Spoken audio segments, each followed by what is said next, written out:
Are we on, Jim? We were going to make a comparison when we get to it between the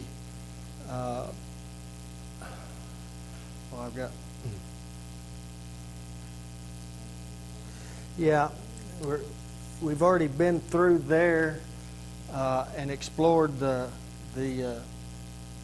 south wall, where the day of Pentecost, Peter preached the first gospel sermon.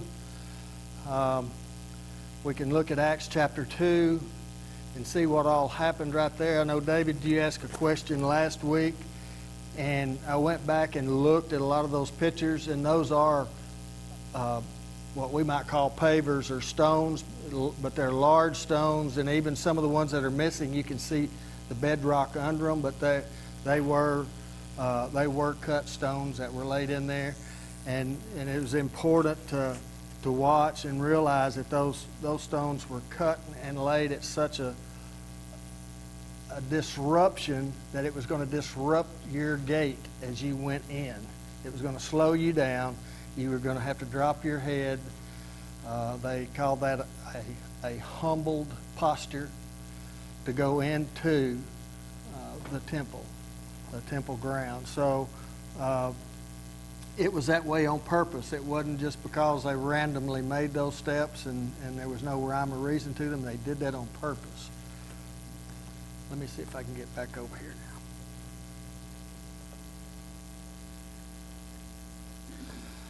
This happens to be on a Thursday, and it was our free day.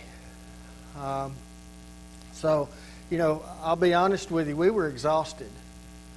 And when we looked at our itinerary, I'm going, I can't wait till Thursday.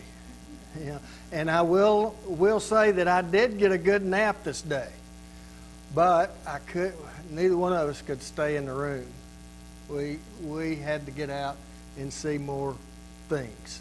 So we actually got out twice that day and took, the first time we walked from our hotel to the Old Town area. And that was the day we did some shopping for things that we wanted to bring back with us, or attempt to bring back with us if they'd fit in our suitcase. So this is part of the Old Town. And I'll say this, when you get into those shops in the Old Town Jerusalem, this is a pretty wide path here because they're more narrow than this. And you got to think, during the first century, this represents, of course, there was a covered roof here, and these were open air shops. And we're going to get down in the tunnel under the west wall and go down in that and look at it here in a little bit, and you'll also see there how the first century construction was made and what they were able to do with those stones, cut stones. But again, it was open air. We'll breeze through here and look. This is a church. Of course, it is a lot of churches to be found there, and this one was called the Church of St. Mark. Okay, and we went in it. They had a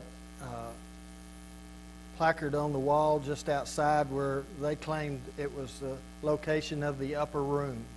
Well, there was probably an upper room there, but it wasn't the upper room. And of course, you can see that it also says down here at the bottom, the first church in Christianity. Okay, but it's a Syrian Orthodox church that's there. Now, beautiful buildings, very ornate. When you look back, look at those pictures. This happened to be a relatively small area that we were able to get in without a guide. On our way around to the old part of town, you could look down the walkway, what would you say, 18, 20 feet deep, something like that, below where we were actually walking up on the sidewalk. and this was the Cardo, or one of the main streets in Jerusalem at that time. And through excavation, this is what they found, and you can see,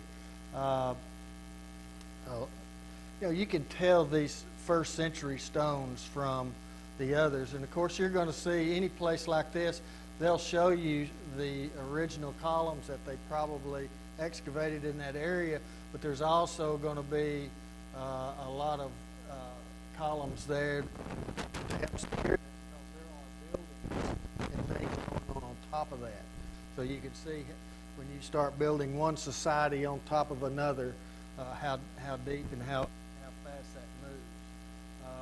We went through a lot of shops. This is actually, when we were going through the shops, is where we found the shofars that day, and it was, of course, it gets crowded in there. We went early in the morning. Of course, our internal clocks did not match the clocks in Jerusalem, so we were up and at them very early, and then by the time it got really crowded, we were ready to get back towards the hotel. But they were in preparation for the Passover while we were there.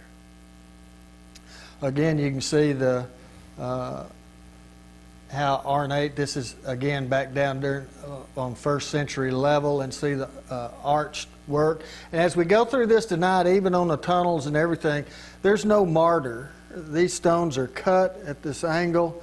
It's really amazing how they were able to build and construct these things, and when they rest in place and are secure. Now, you will see in a lot of areas where they have heavy traffic in some of these tunnels and things, they will build some structure, steel structure under them, just to support them with all of the foot traffic that goes through there.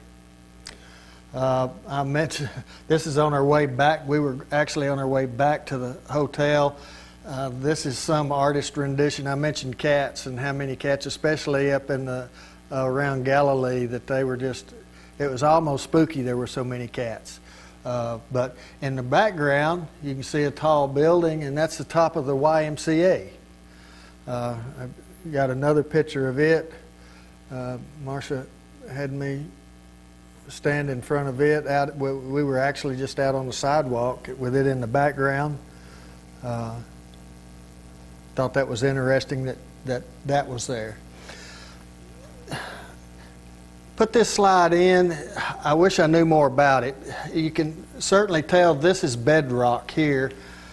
This is not a part of the outer wall or anything. This is just a wall that's there in Jerusalem.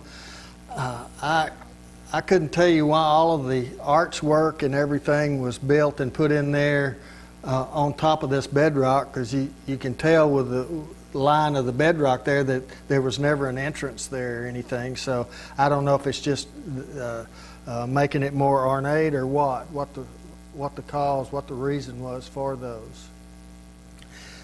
Late that afternoon, had a beautiful moon, but late that afternoon we went back to Jerusalem and did some more walking around and exploring. This time our bus did carry us in there because we set up a tour to go in the tunnel below the Western Wall. And we were standing out here on a walkway, and then would go through the doors over here into an area that would take us down into those tunnels. And of course, while we're standing there, we get to observe the customs of the Western Wall and the way they're treated. If you didn't have a head covering, anyone could go down there, but you did have to cover your head. And as you can see here, probably in the next picture, it can be a ball cap or whatever, any kind of head covering. But they did supply head coverings right here. They are called head covering beanies. We referred to them as beanies while we were over there. But anyway, not to not to make fun of them, but it's amazing what you see people. Of course, you can see the more traditional dress here. Long, long, long sideburns that are curled on the men on both sides. I don't know what their hair looked like on top. It was short and back, but even the little boys and elementary age kids, they would have sideburns, their hair grow out in front of their ears and have it curl like little girls. I think of it like little girls used to. You don't see it much anymore, but just 2 or 3 ringlet curls that came down right in front of their ears and would be shoulder length.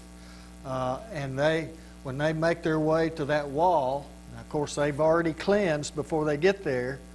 There is a place for them to wash their hands, and there's the wash cups there that's double handled, so they can pick it up and hold it underneath there and wash their hands on the handle, and then they can fill the cup and wash this hand and grab it and fill the cup and wash this hand and pass it back and forth.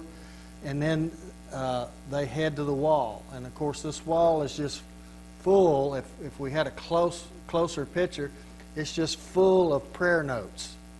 They go down there, and some of them stay down there a long, long time. Some of them are there and get away from it and leave. But even the youngsters, and like I say, some people are just in their street clothes with a head covering, but others are in this traditional dress. Right next to it, to the right, the men and the women are separated. This is where the ladies pray. I kind of tease the ladies. I say, well, it looks like there's not as many ladies praying as there are men, you know. Their area was a lot smaller. But just as some of them in traditional dress, black dresses and head coverings and everything, they all had head coverings as they went in there also. Kippas. Kippa. Here's another archway. We are approaching the entrance to the tunnel. And this tunnel goes underneath that western wall that we were just looking at. Goes underneath this wall from this area over here back down to it. And you can see these archways. Well, they put those archways in there. There may be all of the buildings and foot traffic and things that are on top of it. They're for that. They're for bridges. But it's an aquifer. It's a place. Everything they did underground, they put it underground to move water and to store water. Remember, high ground and water, the two very important things. Anybody want to take a guess what this is? Mikvahs everywhere, places to immerse, to cleanse.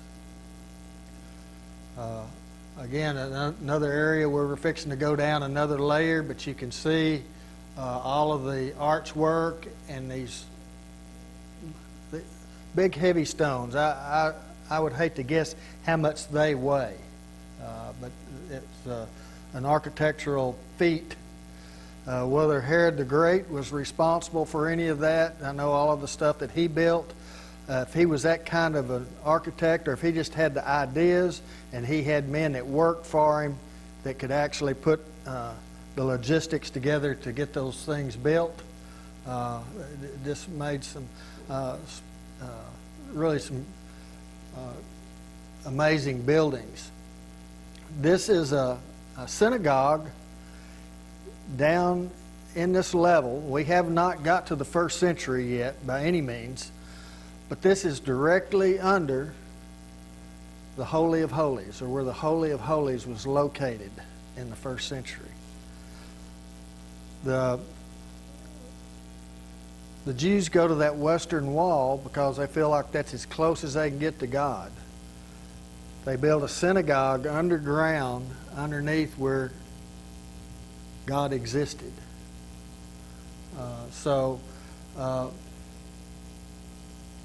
Do you remember who's on top of them? Who's there now? Yeah, the Muslims are there.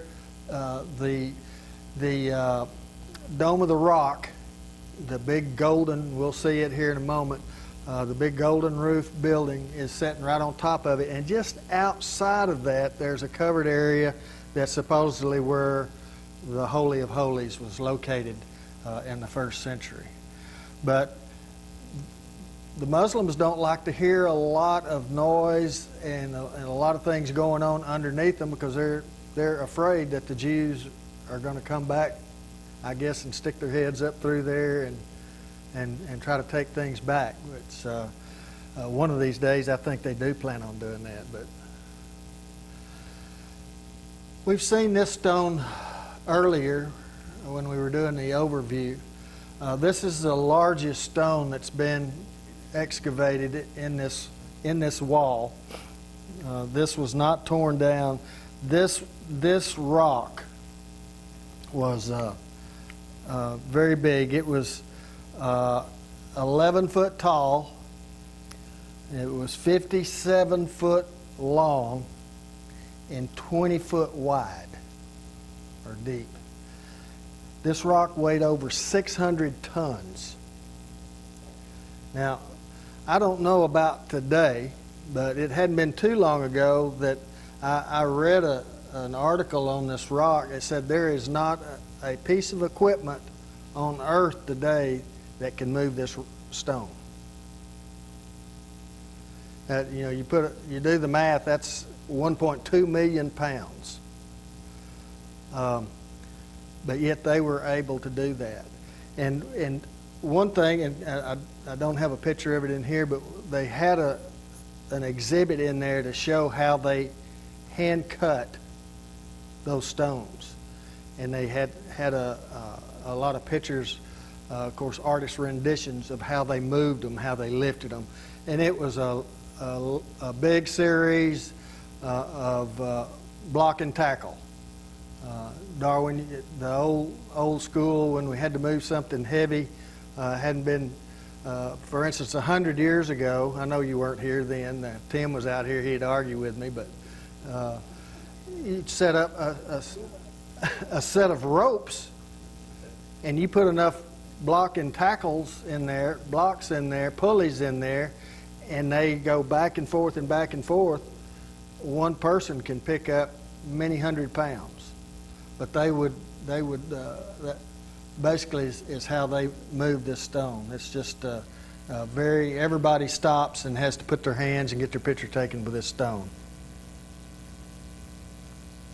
This is one of the original columns that was there during the first century and during this excavation.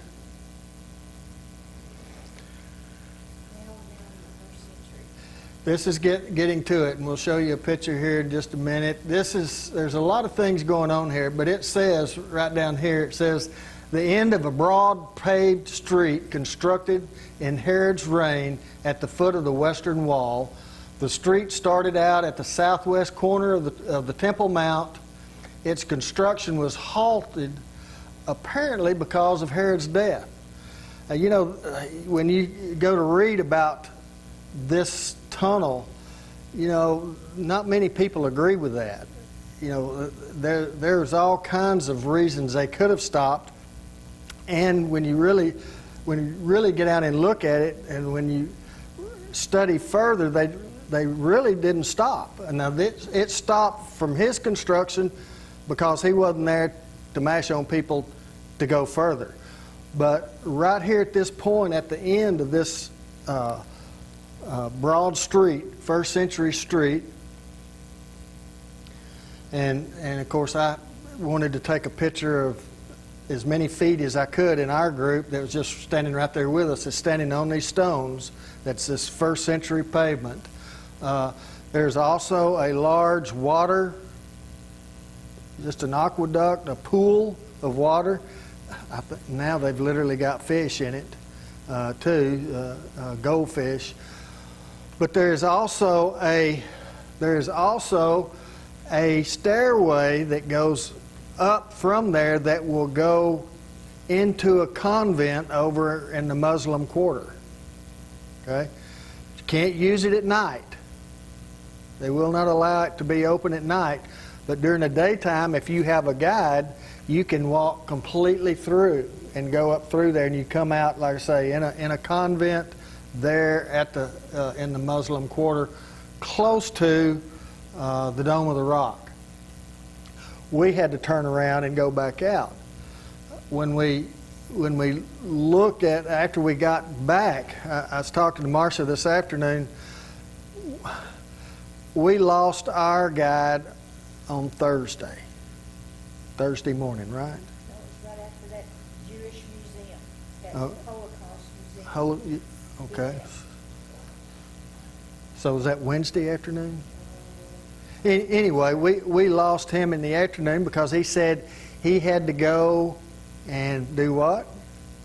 Prepare for the Passover.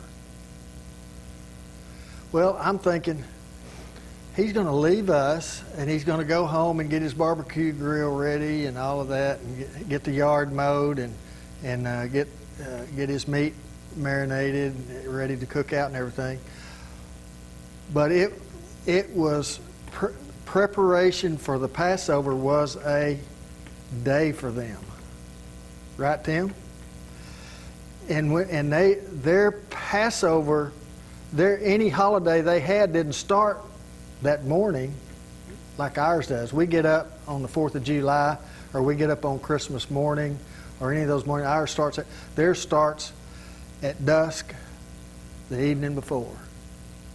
So they actually have a night of preparation for the Passover, and then they have the preparation of the Passover day.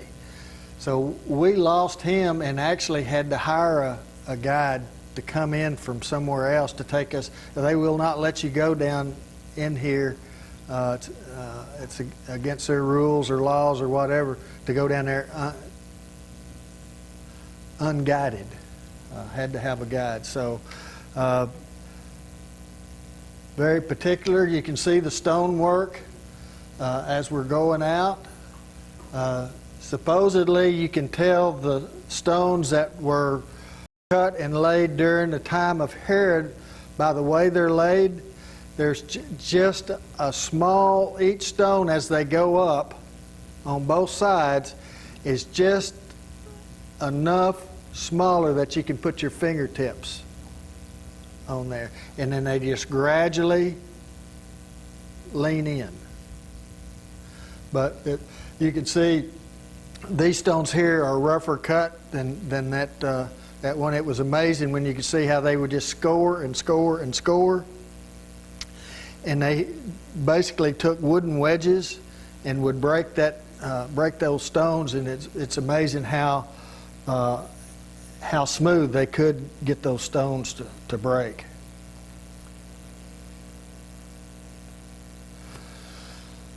Okay, what does this have to do with Jerusalem? This was really a beautiful garden that was just, let's see, been south of our hotel. We walked to it, and this was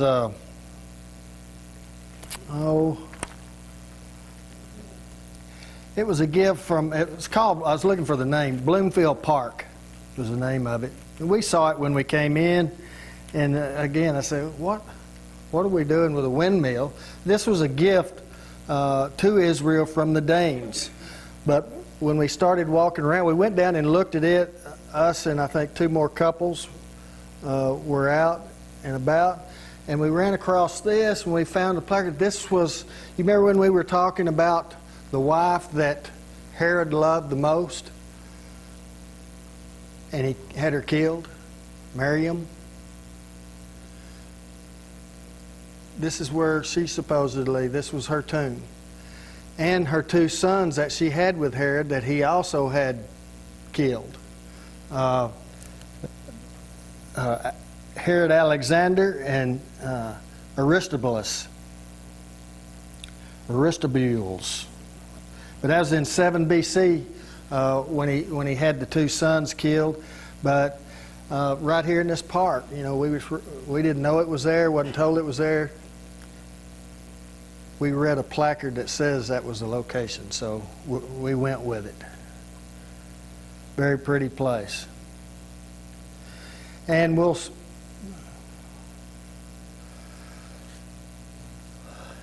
can see the Dome of the Rock right there, and then you see the gray roof is the Church of the Holy Sepulchre. We were last week right over here. This would be the south entrance where we were talking about this to start the lesson off, where Peter preached the first gospel sermon. 3,000 were baptized right there that day. Acts chapter 2 tells us all about that. That was the main entrance going into the temple area. Was one of my favorite places. We are up at what's called Gallicantu area. And we can see from this hill parts of the city of David. This, of course, is where Caiaphas lived.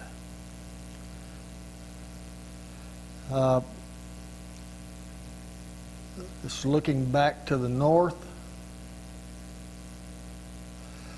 In Caiaphas' house, when you get down, you can see all of this is bedrock. You know, there's a big fine building that's up above the ground. I don't know how old it was. I didn't read about it.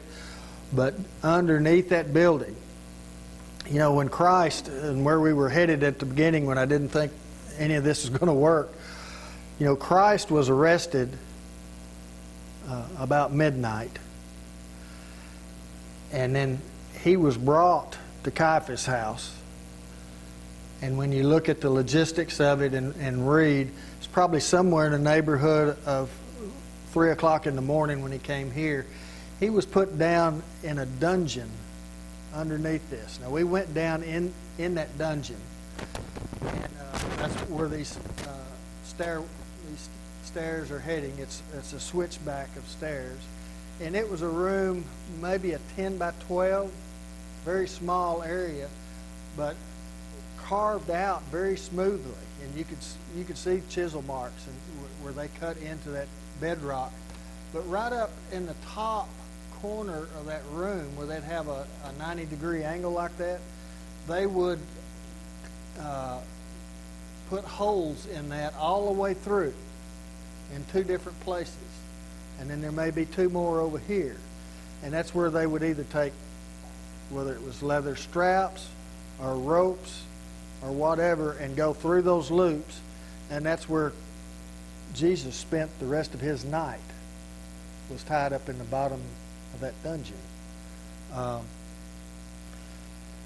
That's one of the places that the acoustics down there were something, and we sang, he could have called 10,000 angels.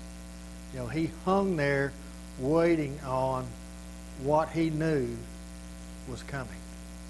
And it's coming the next day. And it's going to be, the scriptures that I gave you to start with is the accounts of what happened to Christ from the time he was, Judas pointed him out to the Roman cohort, and then he was brought back over to Caiaphas. And then what we'll do next week, and finish up with next week, is what he actually endured, what his day looked like the next day when he got up.